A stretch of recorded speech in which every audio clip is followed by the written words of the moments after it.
जैसा कि आप जानते हैं, अभी 2 दिन पहले कांग्रेस वर्किंग कमेटी में हम लोगों ने प्रस्ताव पारित किए हैं। 2 पहला प्रस्ताव था जो पहलगाम में आतंकियों ने हमला किया और निर्दोष सैलानियों का जो नरसंहार किया है, मैं समझता हूँ वो एक पाकिस्तान द्वारा एक तरह का आक्रमण है भारत के ऊपर, और उसका पर्याप्त जवाब देना मुझे लगता है समय आ चुका है उस बात का। और कांग्रेस पार्टी ने और समूचे विपक्ष ने निसंकोच भाव से और पूरी ताकत के साथ सरकार को समर्थन दिया है। जो भी उचित कार्रवाई करनी है सरकार को करनी चाहिए। और मुझे लगता है कि एक परंपरा रही है देश के अंदर, जब हिंदुस्तान की संसद पर आक्रमण हुआ था, वाजपेयी जी प्रधानमंत्री थे, उस समय सोनिया गांधी जी नेता प्रतिपक्ष थी और उन्होंने सदन के पटल पे कहा था कि भारत की संसद पर जो हमला किया है वो लोकतंत्र पर हमला है। और उसमें उस समय कांग्रेस पार्टी ने वाजपेयी जी सरकार को पूरा समर्थन दिया और जवाबी कार्रवाई के लिए उनको ताकत देने का काम किया था। आज भी खरगे साहब और राहुल गांधी जी ने, हम सब ने मिलकर कहा है कि सरकार जो उचित समझे वो कदम उठाने चाहिए, क्योंकि इस प्रकार की घटना को अंजाम देना कोई मामूली बात नहीं है। और आज तो 140 करोड़ लोग एकजुट हैं और चाहते हैं कि पाकिस्तान को मुंह तोड़ जवाब मिलना चाहिए। बिना समय खोए सरकार को अपने सब साधन इकट्ठे कर कर जो इंटेलिजेंस इनपुट्स हैं और जो भी तैयारी करनी है वो कर कार्रवाई करनी चाहिए, क्योंकि अब ये साबित हो चुका है कि पाकिस्तान नहीं चाहता कि हमारे देश में अमन चैन रहे। और इस प्रकार जो ये घटना हुई है, इसमें नाम पूछकर पहली बार इस प्रकार की घिनौनी हरकत आतंकियों ने की है और पूरे समर्थन के साथ की है पाकिस्तान की। तो मुझे लगता है कि सरकार को बिना समय खोए निसंकोच होकर दृढ़ता से एक मुंहतोड़ जवाब देने का उनको काम करना चाहिए। पूरा समूचा देश एकजुट है और आतंकवाद को जड़ से ख़त्म करने का यही एक तरीका है। इस बात पर हमारी कार्य समिति ने प्रस्ताव पारित किया था। दूसरा, हम लोगों ने प्रस्ताव पारित किया है कि हाल ही में अचानक केंद्र सरकार ने कास्ट सेंसस की घोषणा करी है, जातिगत जनगणना। तो हम लोगों ने कहा है कि इस मांग को कांग्रेस पार्टी बहुत लंबे समय से उठा रही है और राहुल गांधी जी ने भारत जोड़ो यात्रा में स्पष्ट कहा था कि देश का एक्सरे होना चाहिए। तो मैं आपको स्पष्ट करना चाहता हूं कि हम लोग ये नहीं चाहते हैं कि आप जब सेंसस हो तो जनगणना में एक जाति का कॉलम ऐड कर दें ताकि पता पड़े कौन किस जाति का है। वो लक्ष्य नहीं है। हमारा मकसद है कि इस देश में बहुत बड़ा मुल्क है, किस हालात में लोग और परिवार रह रहे हैं, उनकी शैक्षिक, उनकी आर्थिक, उनकी आमदनी, उनके रोज़गार, सरकार की योजनाओं का कितना लाभ उनको मिला है नहीं मिला, उनका पॉलिटिकल इन्वॉल्वमेंट कितना है। तो उन लोगों की भागीदारी सुनिश्चित करने के लिए हम लोग चाहते हैं डेटा हमारे पास हो। आज सरकारें जो घोषणा करती हैं वो एड हॉक बेसिस पे करती हैं।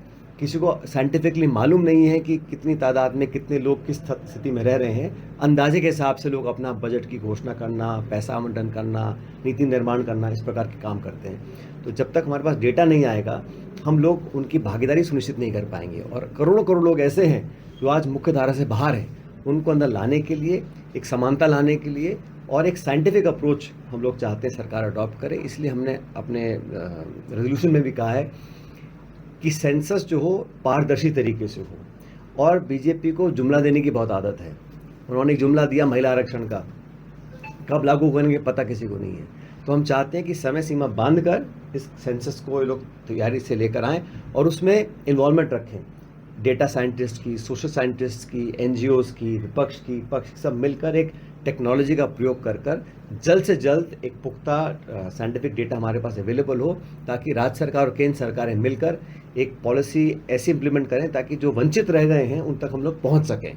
कई बार बजट ज़्यादा है, कहाँ कम करना है, कहाँ स्कीम्स चालू करनी है नहीं करनी है, ये सब एक साइंटिफिक तरीके से होगा। इसीलिए हम लोग चाहते हैं कि सेंसस किया जाए। और आप सब जानते हो कि बीजेपी ने पिछले 11 साल में लगातार इस कास्ट सेंसस का विरोध किया। इनके मंत्री, इनके संतरी, इनके मुख्यमंत्री, सब लोगों ने कहा कि कांग्रेस की जो मांग है व्यवहारिक नहीं है और देश को बांटने का काम करते हैं। वो नारा याद होगा आपको, बटोगे तो कटोगे, एक है तो सेफ हैं, ये सब बातें भाजपा बोलती थी। और कांग्रेस पार्टी को, राहुल जी को बोलते थे कि अर्बन नक्सल हैं, ये जाति जनगणना की बात, जाति की बात करते हैं। हमारा उद्देश्य ये है कि देश का एक्सरे हो, जैसे राहुल जी चाहते हैं, पता पड़े कौन किस हालात में जी रहा है। और हर वर्ग को इस देश में भागीदारी का एक अधिकार है, संविधान ने दिया है।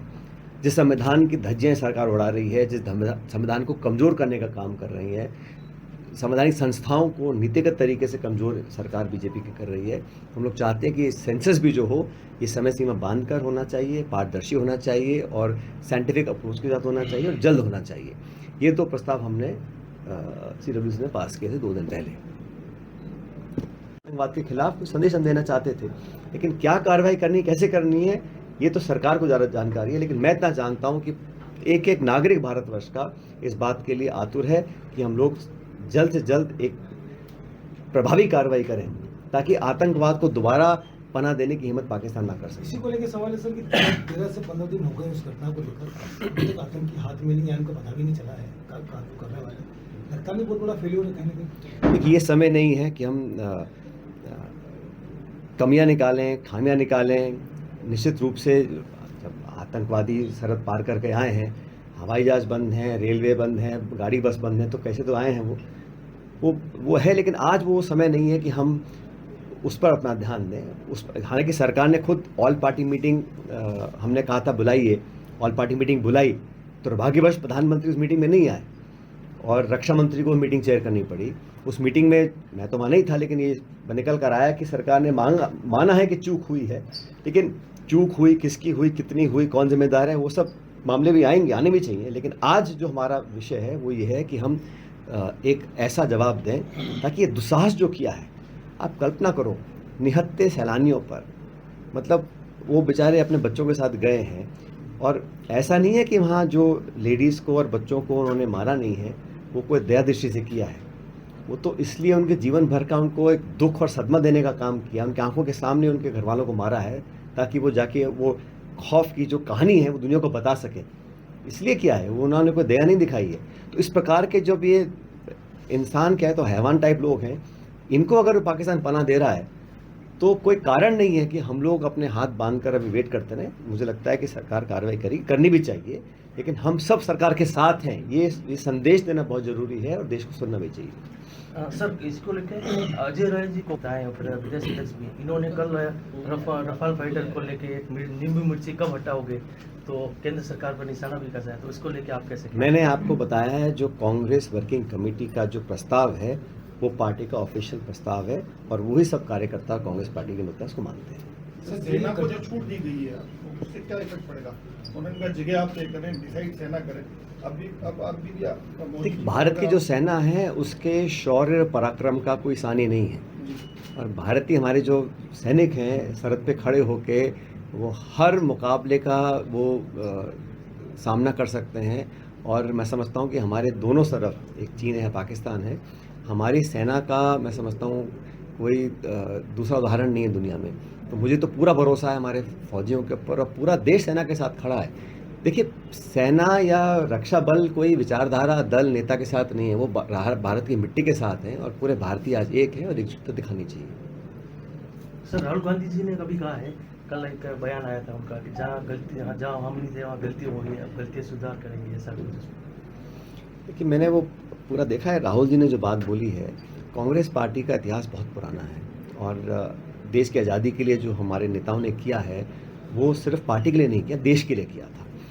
और ये तो राहुल जी का बड़प्पन है जो वो कहते हैं, जब वो इमरजेंसी लगी थी देश में, वो 4-5 साल की उम्र थी, लेकिन उन्होंने कहा कि मैं क्योंकि इंदिरा जी का पोता हूँ, इस नाते उन्होंने एक नैतिक जिम्मेदारी अपनी ली है और कहा है कि मैं उसको फेस करने को तैयार हूँ। लेकिन जो उन्होंने अभी एक रास्ता चुना है, आप सब जानते हैं कि कांग्रेस पार्टी में अभी पूरे देश भर के कांग्रेस जिलाध्यक्षों को उन्होंने दिल्ली बुलाया था, खड़गे जी ने, राहुल जी ने, हमने चर्चाएं करी हैं और हम लोग अब पूरे देश में जिलाध्यक्षों को और ताकत देना चाहते हैं, उनकी कार्यशैली को और तीव्र बनाना चाहते हैं, संगठन को मजबूत हम कर रहे हैं। हमने अभियान चलाया है।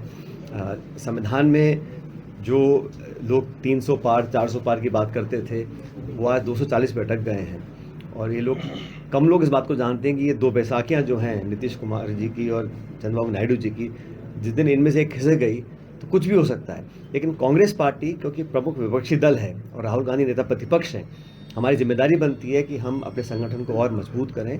उस दिशा में लगातार काम चल रहा है। मैं छत्तीसगढ़ का प्रभारी हूँ, राजस्थान में हम लगातार मीटिंग कर रहे हैं, खड़गे जी जयपुर आए थे। तो संगठन को मजबूत करना और देश को बताना कि जिस संविधान को बनाने में हमारे देश के नेताओं का योगदान रहा, अम्बेडकर साहब ने संविधान बनाया, सबको बराबरी का हक दिया था। आज जो नफरत का, खौफ का माहौल बना हुआ है, पत्रकारिता की जो स्वतंत्रता होती है उसमें भारत का रैंक 151 है दुनिया में, फ्रीडम ऑफ जर्नलिज्म में। तो कहीं ना कहीं ऐसा माहौल बना हुआ है कि चाहे वो निर्वाचन आयोग की जो मुखिया होते हैं उसके जो चयन का नियम है उसको बदल दिया। 3 लोग चयन करते थे चीफ इलेक्शन कमिश्नर का, prime minister, leader of opposition और चीफ जस्टिस ऑफ इंडिया, 3 लोग करते थे। अब अचानक चीफ जस्टिस को हटा दिया, मंत्री डाल दिया। तो मंत्री, प्रधानमंत्री और एलओपी 2-1 का बहुमत है, आप किसी मर्जी को बना लीजिएगा, क्या जरूरत थी करने की। तो संवैधानिक संस्थाओं को, चाहे वो सीएजी है, सीवीसी है, हमेशा कमज़ोर कर रही है सरकार लगातार। और जो एजेंसीज भारत सरकार की हैं उनका एक ही काम है कि राजनीतिक प्रतिद्वंदियों को, राजनीतिक विरोधियों को आप आरोपी बनाओ। सुप्रीम कोर्ट ने कहा कि इन्फोर्समेंट डायरेक्टरेट की जो कन्विक्शन रेट है वो 1% है। आप 100 पे छापा डालते हो, केस करते हो, 1 को आप जेल करा पाते हो। तो ये सिर्फ और सिर्फ बदनाम करने के लिए ईडी सीबीआई का यूज़ कर रही है पूरी केंद्र की सरकार। और ये बड़ा दुर्भाग्यपूर्ण है कि लोकतंत्र में आप बस छापे डाल दो, नोटिस दे दो, बदनाम कर दो और फिर केस लंबा चलता रहे, उसका परिणाम कुछ निकलता नहीं। और भाजपा के तमाम नेता जिन पे आरोप लगते हैं उन पर कोई कार्रवाई नहीं होती। तो देश में जो हालात बने हैं उसको कांग्रेस पार्टी गंभीरता से लेती है। समूचा विपक्ष एकजुट है, संगठन को, कांग्रेस को और मजबूत करेंगे आने वाले समय में। और संविधान को जो कमजोर करने की कोशिश केंद्र सरकार कर रही है उसका लगातार विरोध करेंगे, जनता के बीच में जाकर विरोध करेंगे।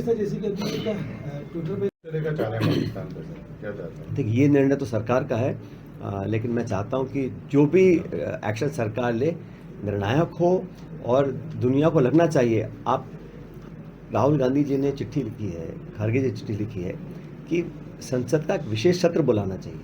हम चाहते हैं कि पूरे विश्व को पता पड़े कि भारत एकजुट है आतंकवाद के खिलाफ। पाकिस्तान जो आतंकियों का एक पन्हे देने का एक जगह बन गई है, स्टेट स्पॉन्सर्ड टेरर वो करते हैं, तो हम लोग चाहते हैं एक विशेष सत्र बुलाया जाए इस मुद्दे पर लेकर। आपको याद होगा 1994 में पार्लियामेंट में, संसद के अंदर नरसिम्हा राव जी की सरकार थी, कांग्रेस सरकार थी। हम लोगों ने सर्वसम्मति से एक प्रस्ताव पारित किया था कि पीओके को वापस लिया जाए, 1994 में किया था। तो हम चाहते हैं कि इस प्रकार का सत्र बुलाया जाए ताकि जो पूरा विपक्ष है, ये लोकतंत्र की खूबी है। भारत पर अगर आक्रमण होता है और लोग आंख निकाल के देखते हैं तो उनको मुंह तोड़ जवाब देने के लिए पूरा भारत एक है। हमारे विरोध वैचारिक हो सकते हैं, पॉलिटिकल, लेकिन इसके लिए हम सब एक हैं। और ये संदेश जिसमें से एक प्रधान गुस्सा दिखा है, उसको लेकर कांग्रेस के अंदर बवाल मचा हुआ है कि कोई बवाल नहीं मचा। हम लोग ये कहना चाह रहे हैं कि सबको अपनी जिम्मेदारी निभानी चाहिए। आज हम 11 साल से विपक्ष में हैं, हमारी भी कोई जिम्मेदारी है, लेकिन जो लोग सत्ता में हैं उनकी भी जिम्मेदारी है। और लोकतंत्र में पक्ष विपक्ष दोनों की अलग अलग भूमिका होती है। तो जो लोग सत्ता ले रहे हैं, वोट ले रहे हैं, शासन कर रहे हैं, उनकी नैतिक जिम्मेदारी भी है, जवाबदेही भी है, पार्लियामेंट के अंदर भी है, बाहर भी है, वो होनी भी चाहिए। बाद में फोटो क्यों हटाया सर? बाद में फोटो अभी डिलीट कर दिया था। तो कुछ ढलता है तो हमें थोड़ा रहता होगा, वो बढ़ता रहता, बदलता रहता है। लेकिन ये मामला ये नहीं है के बड़े नेता है, मेवाड़ में कांग्रेस की स्थिति लगातार कमजोर होती जा रही है, उस पर क्या कहना है सर? कांग्रेस पार्टी की स्थिति कहीं कमजोर नहीं है। आज भी हर प्रत्येक गांव ढाणी में कांग्रेस का समर्थक वोटर मौजूद है। आज हम सत्ता में नहीं है, लेकिन राजस्थान के अंदर हम लोग लगभग 17 विधायक जीत कर आए थे। हमारा अच्छा परफॉर्मेंस रहा। सरकार नहीं बना पाए, अलग बात है, यहाँ पे हर 5 साल में सरकार बदलती है, लेकिन संगठन हमारा मजबूत है और मजबूती के लिए हम काम कर रहे हैं। हमारे जो प्रदेश के नेता हैं सब एकजुटता से काम कर रहे हैं। प्रशिक्षण हो रहा है, ट्रेनिंग हो रही है, आउटरीच प्रोग्राम हो रहा है, मंडल ब्लॉक बूथ तक हम कमेटियां बना रहे हैं, नेता दौरा कर रहे हैं, हम सब घूम रहे हैं। और उदयपुर संभाग और वागड़ में विशेष ध्यान कांग्रेस पार्टी का आने वाले समय रहेगा। मैंने खबर देखी है वो।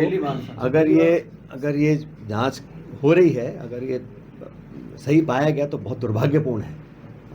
लेकिन जो हुआ वो ठीक नहीं हुआ। इस प्रकार की घटना शायद राजस्थान में पहली बार हुई है। और हम सबको सोचना पड़ेगा कि किस प्रकार की राजनीति हम प्रदेश में चाहते हैं, और लोगों को सोचना पड़ेगा कि किस प्रकार के नेताओं को हम चुनकर भेजते हैं। लोकसभा चुनाव में सर पार्टी को कांग्रेस ने समर्थन दिया था, ये तो हमारा अलायंस है भाई। लेकिन प्रत्येक नेता, कार्यकर्ता, विधायक, सांसद क्या करता है, इसकी जिम्मेदारी अलायंस की तो नहीं है, ये तो उन लोगों की है जो लोग पार्टी को चलाते हैं। अब जांच होगी, जो निकल कर आएगा सामने आएगा। लेकिन अब तक जो मैंने देखा है, जो मैंने मीडिया के माध्यम से मुझे पता पड़ा है, जो घटनाक्रम हुआ बड़ा दुर्भाग्यपूर्ण। कांग्रेस के नेता का भी नाम आ रहा सर उसमें, कांग्रेस के नेता का नाम आ रहा है। मैंने ऐसी कोई खबर नहीं देखी अभी तक। चलिए इसका Thank आने के you. बाद ये लगेगा क्या कि वास्तव राजस्थान सरकार जो है भ्रष्टाचार पे जीरो टॉलरेंस की नीति बनी क्योंकि एमएलए तक को पकड़ लिया। नहीं तो भाजपा सरकार 1.5 साल से यहाँ राजस्थान में राज कर रही है। जो